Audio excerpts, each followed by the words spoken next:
meet people. I'm like, these are the guys. Like, these are the ones that are like really out here doing it. Like, and, really trying to genuinely change people's perspective and change people's lives, and really can.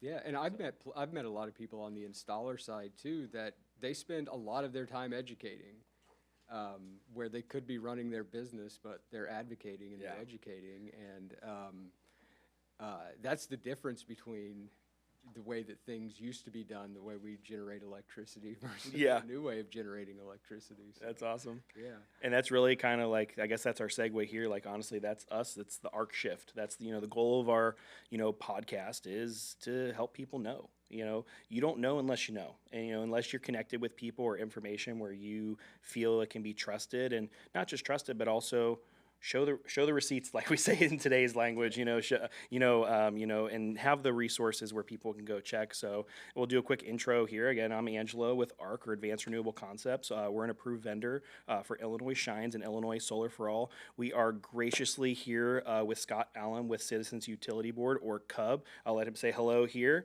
and we'll just jump into our conversation here. Yeah, hi everybody.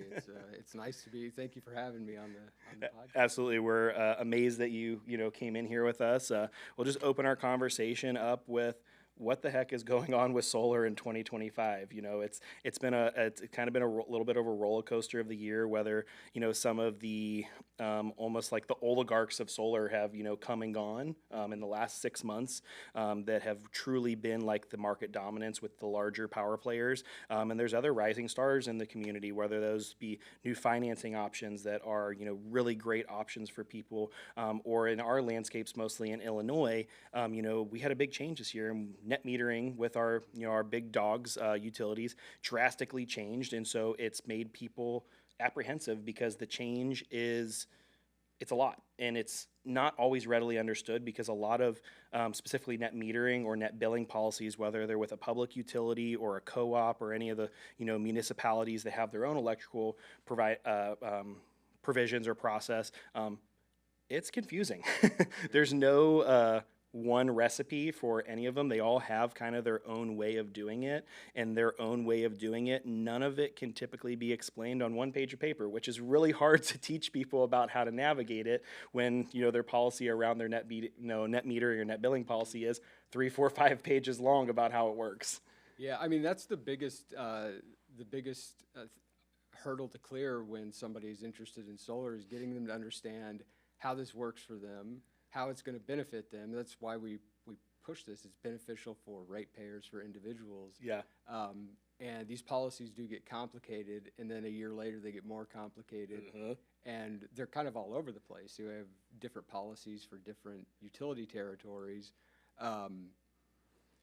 And I don't know a year in the last decade or so where it hasn't been a roller coaster. There were a couple of years maybe there where everything was a little bit steady.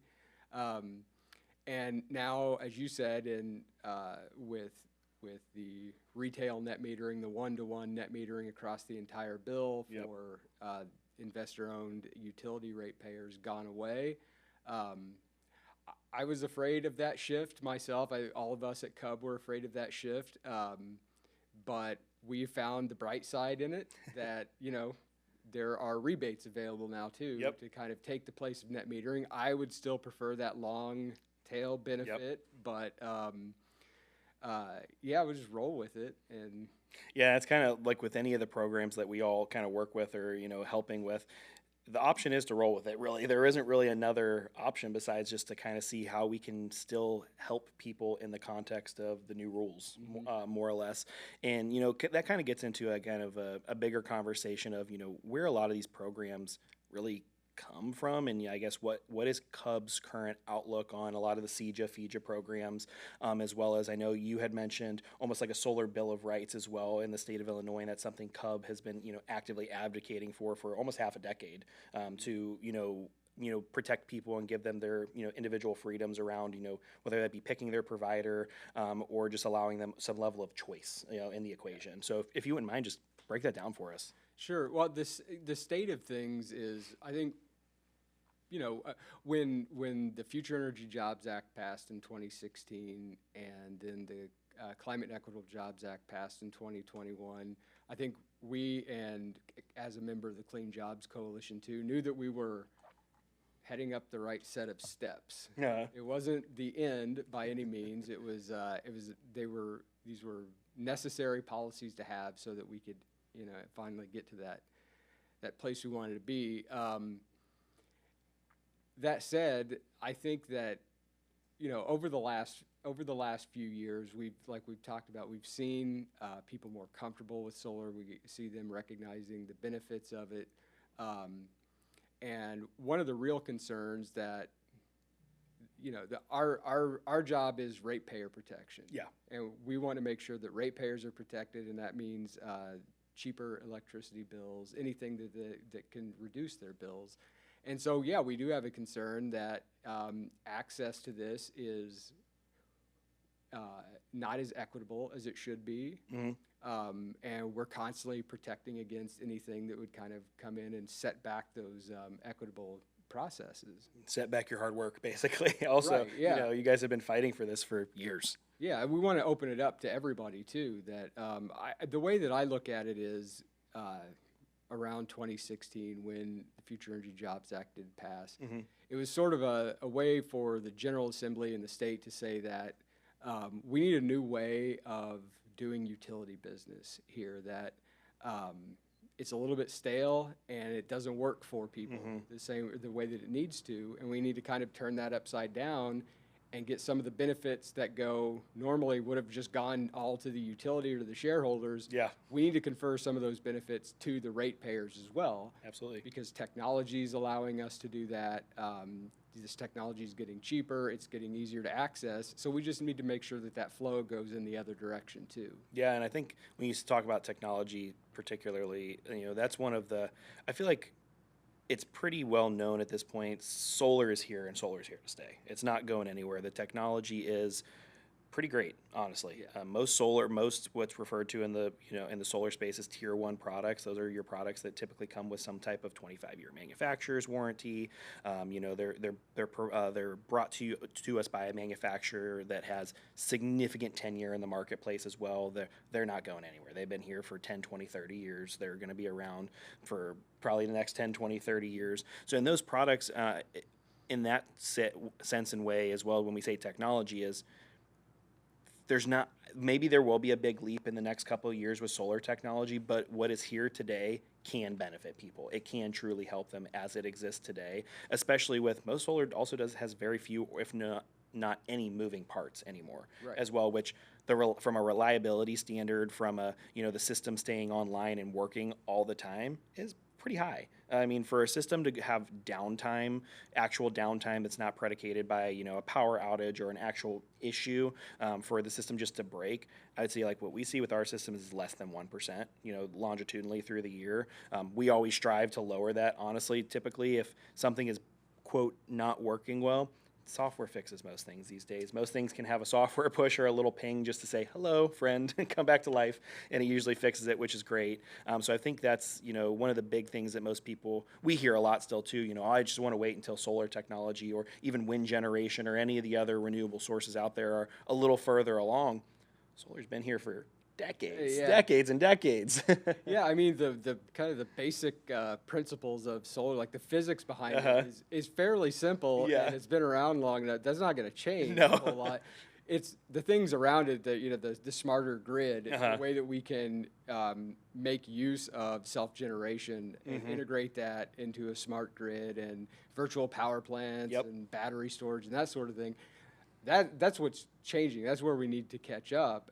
So yeah, I mean, the idea, I don't hear people say this a lot anymore. People don't view solar as a novelty anymore because like it's a very simple technology. It's just how we use it. Yeah, it's how it's deployed. And I almost feel like in my head, and again, like being in the space, you have a different insight into stuff.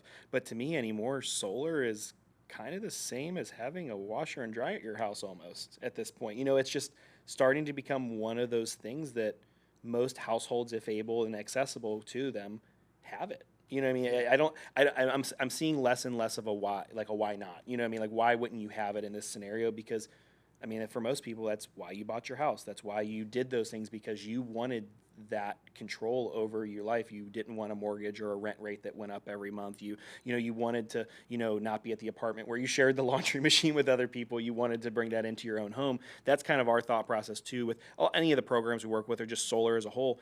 It's just it's a thing that you're just taking control over of in your own home as well.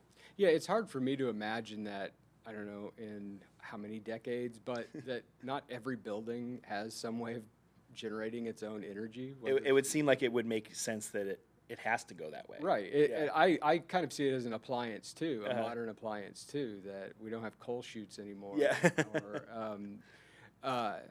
Yeah, and we can make it accessible for every type of house, Absolutely. whether a person rents or owns it. Mm-hmm. We can make it accessible to any kind of building. It's just thinking about it as our buildings need to be generating some of their own electricity. Yeah. Now, obviously, that starts cutting into the bottom line of somebody else. Yeah.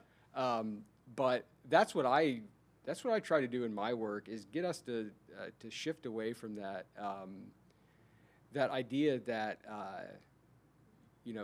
making energy and selling energy, because it's an essential service. Yeah. That people today, you have to have, You can't not have access to electricity and Yeah. water, and I don't think that it belongs to any one person or any one group of people to say that you can only have this service if you meet these conditions. Yeah. So that's sort of my project, is to say that let's use this technology that's obviously working and make as much free power as we can. Yeah, I mean, I think as much generation that can be brought into a home or a rental property, anything like that. And I know, there's a lot of organizations out there that are pushing for, small scale community solar, because most people also think of community solar. You think of, the 1, 2, the 5, the 10 megawatt system it just takes up so much room, versus maybe a 50 or 100 kW community solar asset that's on the building in your neighborhood. Right. That supplies to your house. Those are more nuanced conversations about, metering and stuff like that I think honestly is probably more adaptable for most communities as well, because, especially as we are into some of our more metropolitan areas or more of our aged communities, they may have housing infrastructure and building infrastructure that's been there for the last 60 years. They're not in a new and up and coming community that has space still where you can put this stuff. So I think, the small scale community solar is, I think, a way in that direction as well, because, not every house is great for solar. Is the challenge of it too? Is some houses just, they don't have the roof space. They are in the middle of the woods, or they have the the wrong roof orientation, or maybe the wrong roofing material or type, or an aged out roof that it's not a readily accessible option to them. If you wouldn't mind though, too, maybe give us maybe a little bit backstory of CUB and Citizens Utility Board, and just what CUB, their overarching mission and theme is as well, in the space in Illinois as well. Sure, yeah. So CUB started as with an act of the General Assembly. The CUB Act of 1983 was passed, kind of in the latter days of the Ralph Nader consumer movement. So the General Assembly passed the CUB Act, and our organization was started. So the act tells us what we have to do, which is protect the health, welfare, and prosperity of the people of Illinois, and ensure democratic representation of ratepayers, whether it's in front of the General Assembly, the courts, the Commerce Commission, city councils, co-op boards. Our job is to protect the interest of ratepayers and to promote energy efficiency, to promote healthy environment. And I've been with CUB now for just a little over 11 years, and that was where, I think when I started, it was, we were starting to see this desire to pass legislation to get our renewable portfolio standard going and kick off those incentives. And it just made a lot of sense for CUB to support those policies, because it saves people money. Yeah. So that's the big part of it, and it makes for a cleaner, healthier environment. Yeah.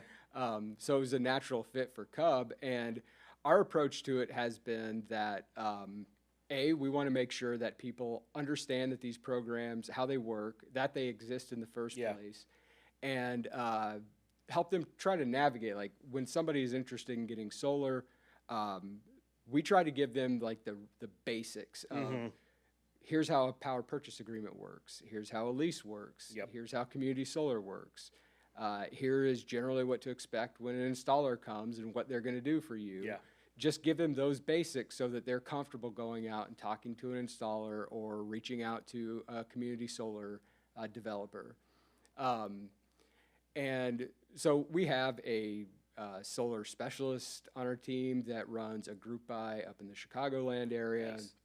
Because whether we wanted to be involved in this or not, we didn't have a choice because people call us all the Yeah. time, and so we have to kind of learn about how all that works. So, and so I spend most of my time kind of on not just on the energy generation side, but also like the home heating side of Which, I mean, is a huge thing for a lot of people. I mean, and one of the things, and we speaking, I guess, a little bit to CUB's mission is, whether it's solar through one of these equitable programs or any of these state programs, for us, a lot of it is the mission of solar is to save people money, like you said. And, whether it is through a loan or a cash purchase or a lease, however somebody decides to do it, or through a program, for a lot of people, for us, what we're finding, especially with some of our older adults, disabled, veterans, that end up on fixed incomes that have accessible access to some of these programs, this might be the difference between them staying in their house and not. Oh, yeah. I mean, some of these families or individuals that are in a house, they might have a $500 or $600 a month electricity bill. Mm-hmm. That if we could offset any portion of that while they're on some type of fixed income, that might be the difference between them being able to stay in their home or decide that they have to go live with somebody else or go somewhere else because they can no longer afford to stay in their house or their home. So for us, like, that is a big push for us, because there's a lot of people out there that just don't know that this stuff is actually out there for them to even take advantage of, because with some of the CUB programs, specifically, Shines and Illinois Solar for All, there has been some either not enough marketing around them or bad marketing around, some of the Shines programs, just people being predatory and not doing the right thing by people. But especially with some of the income eligible programs like Illinois Solar for All, a lot of people just literally don't know it exists. Right. They don't know it exists, or it's one of those, if it sounds too good to be true kind of things. Yep. And that's what I found to be, or all of us at CUB that talked to the public found the biggest challenge to be not really explaining how these programs work, but convincing somebody that it's real. these are created by law and they have specific sets of rules that they have to exist within, and there are consumer protections built into these. So yes, it sounds too good to be true, but that was by design. Yeah. There was an intentional policy move to create these. And I say, some of what we found, because we do get that sounds too good to be true, very knowledgeable, great people that they genuinely understand what you're explaining to them. There's no, thought in my mind that they don't understand the program, but they go, it just doesn't sound real. They legitimately go, that sounds great, but where's the catch? Like, after I sign or do, when do you take something from me, basically? Because that is honestly a lot of, it's not even just solar where that has been, some people have felt like that with other state programs or anything. There's almost a bait and switch, right? And that we'll go, no, that's it. You give them consumer protections number and you show them all the resources. Like, that's great. I called all the people. I just still don't believe you. And you're like, how do I overcome that? Like, I use all the tools, and I guess that's the crux of it. Also, it's like, it's so good that it's hard for people to actually believe it. Yeah, and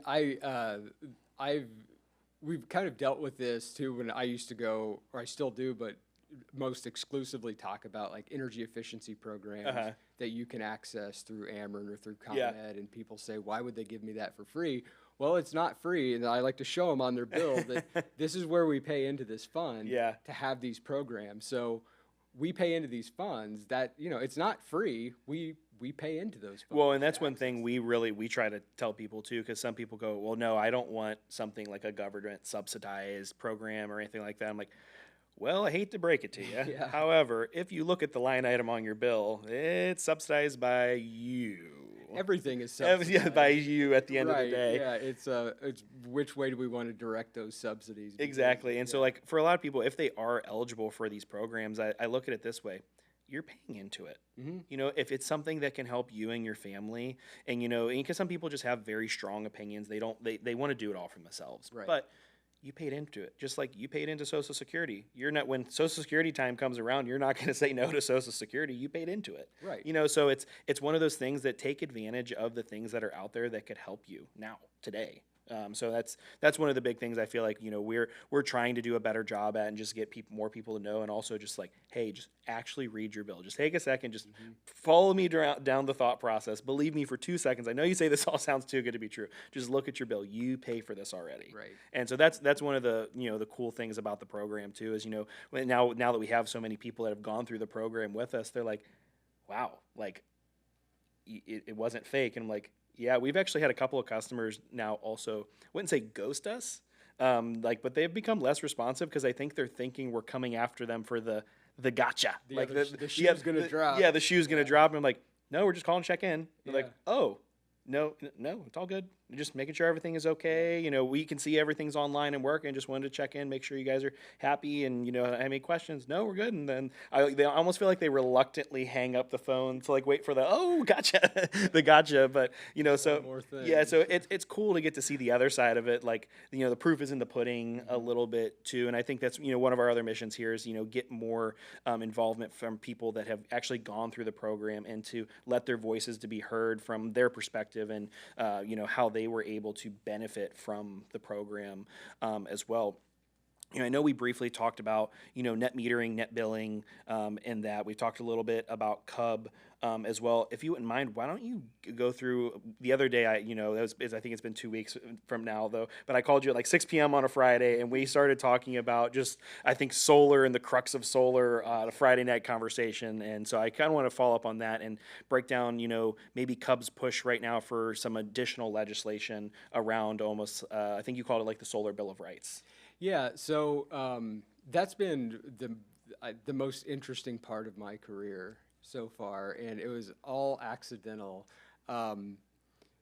So where that story starts is that once FEJA was passed in 2016, and we're about at the point where we're going to pass CEJA, CUB, we started getting a lot of calls, and I started getting a lot of calls because I'm from, you know, the downstate where a lot of our co-ops and municipal utilities are, from people who had heard about community solar, solar for all, or net metering, all of these programs that were created through FEJA and CEJA, or through FEJA, and they were aware that CEJA was coming around to emissions limits on coal plants, things like that. So they were calling to ask, why is it that I can't access these programs? I don't understand what's going on. And I would explain to them, well, Solar for All works like this, but you live in a municipal utility, you're a customer of a municipal utility or co-op, and your utility doesn't participate in these programs. Or there were people who were concerned about the environment. They realized that through our municipal utility, we own a gigantic coal plant in Southern Illinois, and we don't like that. So, you know, I would kind of lead them on to like how utility regulation works. We pass these programs by telling the investor-owned utilities that they have to do things, and we don't tell, in our laws, the unregulated utilities, we don't ever tell them that they have to do things because they're not regulated, but we do try to incentivize them. So what I started seeing was that these laws that we were making really were meant to benefit everybody in the state, regardless of who your utility provider was. And that's our job at CUB, is to listen to ratepayers and try to help them. Yeah. So more and more people kind of started trying to join this, and we started working together for about the first year and got a little part in CEJA that says that everybody in the state has a right to generate their own electricity, that they should be protected from unjustifiable or arbitrary fees just for being a solar customer. And we won that in 2021, and the group of people, that wasn't quite good enough for them, though. They wanted more, and so between 2021 and now, they're like, you know, let's work harder and let's win those the rest of those wins. And so that's where we got to. We're spending all that time with these volunteers exploring what is the root of the problems that they are having with how their utility is run. And so what we came up with was, for the people, especially on the cost side of it, the economic side of it, we need all of our publicly owned utilities or co-op utilities, they need to be doing resource planning just like anybody else who owns power generation would. Yeah. And then on the solar Bill of Rights side, that's been a longer fight and it's definitely not just me and CUB. Like we have been partnered up with people in the industry, volunteers, environmental organizations, other consumer advocates. And the Bill of Rights was designed to, again, say that everybody ought to have equal access to these programs that we create. With Solar for All, for example, just because your nonprofit is located in Ameren territory versus somewhere else in the state of municipal utility, you shouldn't miss out on that access just because your utility is here, because you have the same problems that everybody else does. And sometimes those utility territories, it's like a neighborhood over. Right, You know, it's yeah. one street over. So like, it's almost like they're looking over the line. Like, it's honestly like for, you know, there's maps, you know, there's this, you know, the income eligible maps and the, you know, environmental justice community maps. And for some people, it's that bucket or it's the utility bucket that they almost feel like they're looking over the line. They're like, I can see it over there. Yeah. And that's where I started with all of this was, I want to understand, because, you know, there are people in need in Ameren territory, there are people in need in the city of Springfield. Yeah. And that line that divides them between utility territories, they're still in, you know, they're still in the same census tract. Yeah. It's just that line that divides them. And I'm not so much interested in how we erect all these rules to make sure that these people don't get assistance and these people do. Yeah. And I think all of the volunteers that I work with and all the other organizations that I work with are interested in the same thing. They want everything to be equitable, all of this access to be equitable. And so, yeah, we have been kind of negotiating and working on that for the last year plus. And unfortunately, this most recent legislative session didn't work out as planned for anybody. It's not that anybody lost, it's just that it kind of died. Yeah. But we'll be back for sure. Back with more. That's the end of the day. Back with more thoughts, new ideas, and more energy to it. So Right, yeah, because again, like the problem is still here. and we're seeing the rest of the world evolve and the technology evolve and the problems evolve too. And I know that our governor and our legislators are ready to deal with those problems. So we will deal with those issues. I just hope that for our volunteers, for our people who've been engaged, to given so much of their time to this work because they want to improve. You know, they are the shareholders of their utility. They're the overseers of their utility. They're not going away because they still believe that they want to exercise their right as owners of that utility to bring some equity. So And I think it's really cool. And it's like, I kind of try to sometimes boil down to that bigger picture too. You know, when people, whether they rent or you buy your house, you pick everything else in your house. You know, you picked all the things, all your decorations, you picked where your house was at, but a lot of people don't get to pick those infrastructure pieces. You know, you get who you're stuck with. You get the co-op, you get Ameren, you get ComEd, you get whoever. So I think, you know, having programs, you know, like any of the CJA and FEJA programs that are out there to give people access to almost choice, you know, really to that self-generation to be able to do that. Or, you know, even if they're not in an eligible track that, you know, they're going to go a traditional solar route or something like that, that choice to be able to generate energy for yourself and take that control to your own doorstep, I think is, I don't know, it's not to make it patriotic, but that kind of is almost like the American dream a little bit. That's like why people buy houses. That's why people that, you know, you bring stuff into your own home because you want it for you want it for your own family. Right. Yeah, and I think too, like none of us are under the impression that all utilities should be, you know, treated equally. Yeah. But all utility customers, ratepayers, should be Absolutely treated equally. And there's a way to do that. Like we recognize that the investor-owned utilities have an entirely different business model or incentive structure than a municipal utility or co-op utility does. But again, going back to my kind of core belief is that utility service is essential for everybody. Yeah. and everybody ought to have certain protections. And I feel better when those protections are guaranteed in writing. Yeah. And this is not a way either for for an individual to somehow get rich because they Yeah. put solar on their house. They're going to sell electricity. But I also don't have a problem with people, generating electricity for their neighbors too, and it goes to the next person on the line. Yeah. And if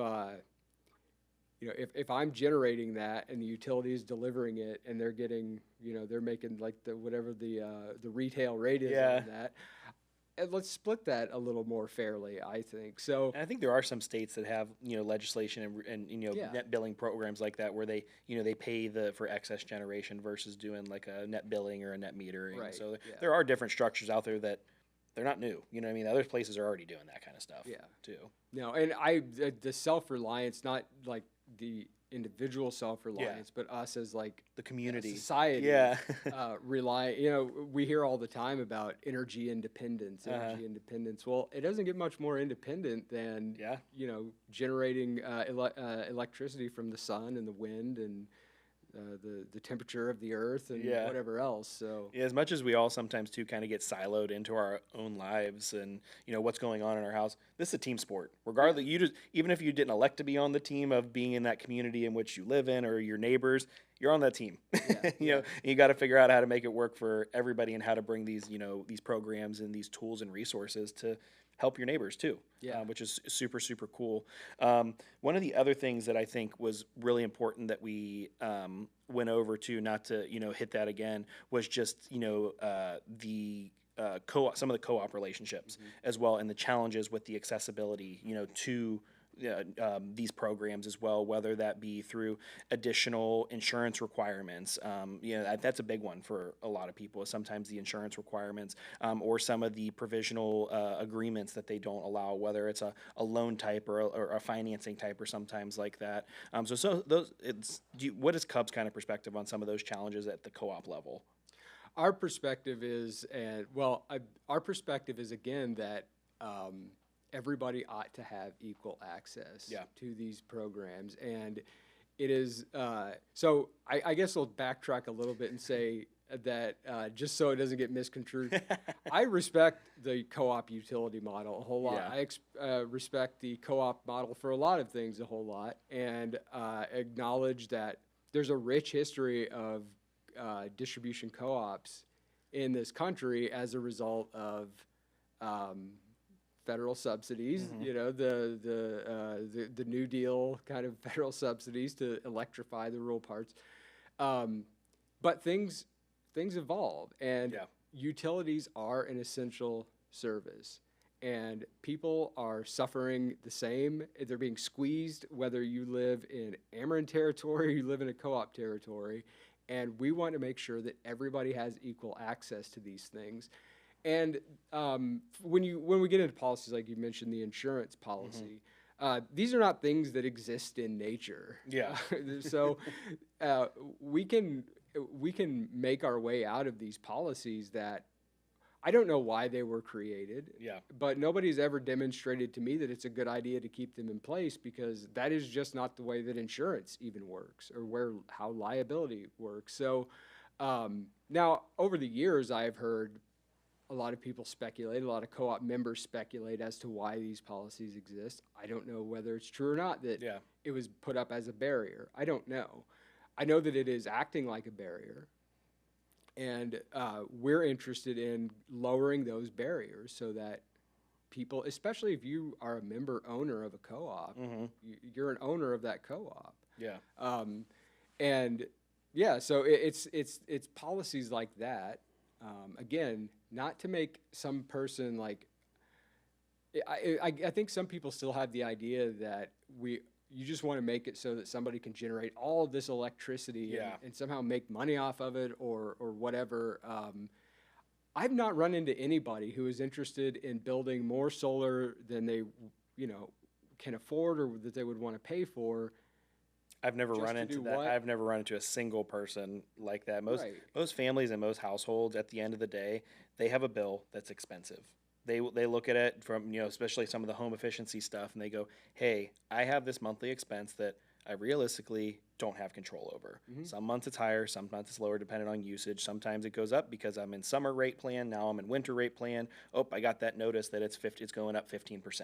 You just have little to no control. And from a budgeting perspective, even if you are a regular person, for your bill to go up 15, 20, 30%, how do you budget for that effectively? Especially on a single parent, or, even a dual income parent with a couple of kids. That's a lot of money that you just have to all of a sudden have that you probably don't.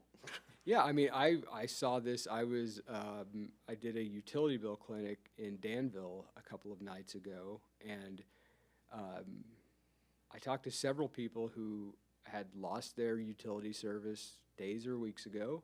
Several people who are right on the verge of losing their utility service, um, and that is why, again, why we created these programs is A, we need to generate more renewable energy in the state, but B, we need to do it in a way that helps people individually, because the price of service and of electricity keeps going up, and how can we offset that?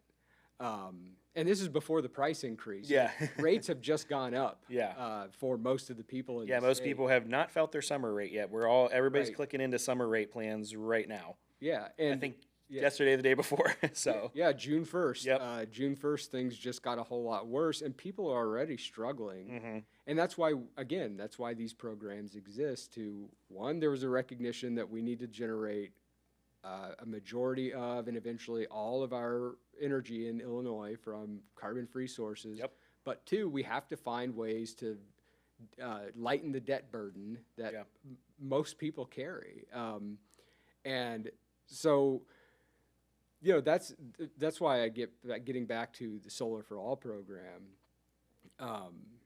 That's how it was envisioned, was that people that, and if you don't have a house, if you don't own a house, we have a community solar version of that too. Everybody ought to have an opportunity to lighten their load, their utility burden just a little bit. Yeah, and sometimes even, some people, if you are one of the lucky people out there that you're like, I have a tiny utility bill and that none of this applies to me.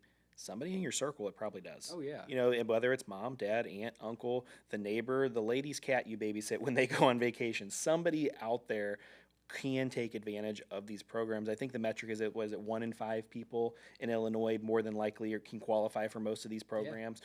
Which it's a whole heck of a lot of people. And if I look in a room right now, there's 3 people in this room. So if there's 2 more out there, one of us qualifies for one of these accessible programs more than likely, which is crazy to think because I mean, for people that have never really looked into these programs too, we are an approved vendor for the program. We're happy to be, reach out to us, get you in touch with Illinois Solar for All as well, so you guys can have that direct consumer interaction from their protection team. So if you guys have additional questions before you make a touch point or pick an approved vendor, an AV to work with, but for most people, it is an income eligible program. But when I my background is actually in healthcare. I've been in healthcare for almost a decade, and so when I was introduced into healthcare and a lot of income eligible programs, the number I have in mind is typically really tiny. I mean, I'm talking at or below the poverty level, or 200% below the poverty level for a lot of healthcare associated programs.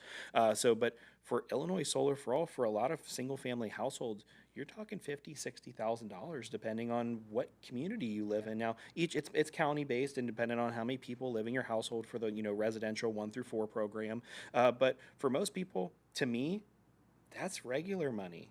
To me, I do see it as income eligible, but because it has to be verified and proven. But I think that's regular people money because I work for a nonprofit. Yeah, so I'm like that looks like my check. That looks like how much money I make. So right. I mean, I think it's really cool that it's a program really designed to help those that need help, but also this is really a program out there designed to help and be equitable and help as many people as possible, which I think is amazing. I think that program is rolling into program year 8 as we speak, and as June 16th is when we can first start submitting to it. But all of the income levels have been revisited for the 2025-2026 program year. So even for people that they previously weren't potentially eligible, might not hurt to recheck. I mean, the numbers all have changed and have gone up to allocate where this year. So it's cool. Yeah, and that's it's a brilliant program. I can remember years ago sitting around having discussions as part of the Clean Jobs Coach, like, should we be means testing any of this? Like, Yeah. let's just give it away to everybody. Yeah. No, that's me, and I Yeah. realize I'm a weirdo, um, but no, and I also think that, and I'm sure that you can attest to this, but that other part of that program for public facilities, for Yeah. nonprofit facilities, how much does that lighten their load Oh my to be gosh. getting rid of a huge expense so that they can funnel more money into providing whatever services they We were lucky enough to do Collinsville Senior Center and their offices not that long ago, and they're just getting wrapped up and finished up through the program. And it's, I mean, I just hearing them say that they're paying less money a month and being able to put more money and resources into whether it's the senior center or people that come in needing assistance. That's the point. Yeah. That really is the point of these programs, is to help people out of the hard spot, or maybe even help people before they're in a hard spot, just help them remain stabilized, and not have to make tough decisions about affording stuff and not affording stuff or whatever it is. So I think that's the cool that's I think that's just really I don't really have a better word besides these programs are cool. People just need to find out about them. Yeah. And I feel like that's the crux of this. And hopefully some of these conversations like the one we're having now kind of, open that up to, more people just hearing that this is out there. It's worth looking into. It might not work for you, but it probably works for somebody, and you might be able to help them for a rainy day, because it is rainy here today. I don't know about you, but I'm ready for the sun to be back out. Yes. No, I agree 100%. And it's one of those. But we're going into Program year 8 with Illinois Solar for All. Yeah, and it's going along fine. Yeah.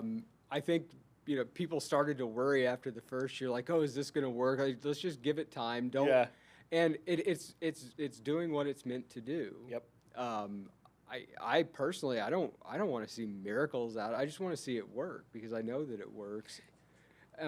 Yeah, and I have the good fortune of being able to talk to people all over the state who have benefited from the program, and I've never talked to anybody that said, "Well, it was just horrible that my bills are lower," and that's just bad policy to pass a program. Nobody's ever said that. And maybe that's the flip side of it. Almost feels too good to be true for people, or do people not want to tell other people about it because they don't want it somehow to be taken away from them or something like that? They're like, I got in on this almost a little bit. Yeah, I don't know, because generally when it comes to solar, especially, like, the best solar salesperson is a neighbor. Yeah. Like somebody who has solar and they're Correct. talking to their neighbor. That's over some chips in the backyard, sitting in a lawn chair. Exactly. Just it's Friday and we're just catching up on the week. That's how it is. Yeah, and I think that since it is getting, just in the last year, 2 years, we've seen like a pretty big growth in the number of installs for the rooftop, even for community solar. We've seen those increase quite a bit, and it just kind of snowballs from there, because now the word gets out. And we're in a place too where we have some approved vendors who, that wasn't always the case in this part of the state. But we have a lot of approved vendors that have stellar reputations. They're really good educators. They get the word out. They know how the program works. Yeah. And so we're building a lot of momentum, and I think that's great. Yeah, I think the track to the program it's headed where it was always meant to be. And I think, if anything else, that's great. You know what I mean? If nothing else, even, some people didn't know about the program or are just now hearing about it. The end goal of the program is more people find out about it and more people gain accessibility to it. And we're seeing that. Yeah. And so I think that's what's really, really cool. Scott, it's been an absolute pleasure having you here with us. Is there any other fun topics you want to go over while you're here with us today? Oh, geez, I wouldn't call any of them. No, I think we hit on all of the important stuff, which, again, for me, and especially, I guess, as a public service announcement to anybody out there, if you're an Ameren customer, if you're a ComEd customer, your utility bill, your electric bill is going to go up. Your gas bill is also always going to go up. So pay attention to that, but also these programs that we're talking about to Yeah. try to offset some of those increases. That's the word I want to get out to everybody. Offset, offset, offset. Yes. Awesome. Well, Scott, it was a pleasure having you here with us, and we'll see you soon. It was great to be here. Thanks, man. Thank you. Talk soon.